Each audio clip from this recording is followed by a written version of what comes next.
Неприфатлив е предлогот на опозицијскиот лидер Венко Филипче за донесување нова резолуција за македонските црвени линии во европските интеграции, бидејќи внесувањето на бугарското малцинство во македонскиот устав е тројански коњ. Пранешниот амбасадор Ристо Николски е дециден дека токму власта, предводена од партијата на Филипче, ја погази декларацијата која веќе беше изгласана во македонското собрание. Сега, какви било документи, не може да го промена тоа што претходно македонските власти го прифатија на штета на македонскиот идентитет и историја. Се обврзавме од ултиматум да менуваме уставот, разберете, ја ставаме непостоечки бугари.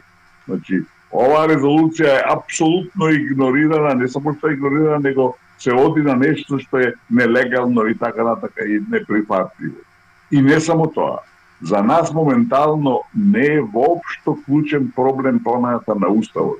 Иако тоа не сме никако да се направи во никој случај, бидејќи се работи за тројански коњ.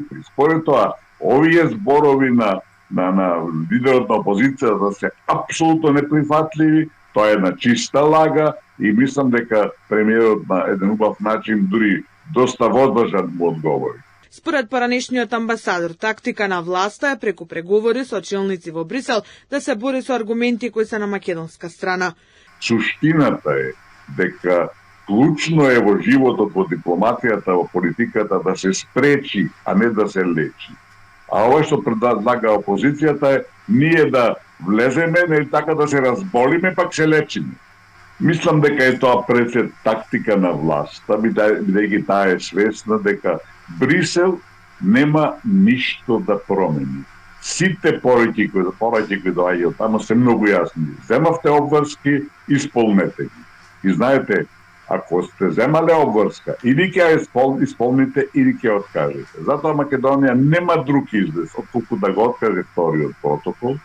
Нека биде тоа преку одлука на Уставниот суд. Премиерот Мицкоски децидно го одби предлогот на опозицијскиот лидер Филипче, кој бара во собранието да биде изгласана заедничка резолуција за евроинтеграциите со нашите црвени линии и доколку се повтори вето од Бугарија да ги прекинеме преговорите со Европската унија. Претседателот на владата пак го потсети дека при изгласан таков документ во македонскиот парламент, тогашната власт го погази и ги прифати сите ултиматуми кои ги постави Софија.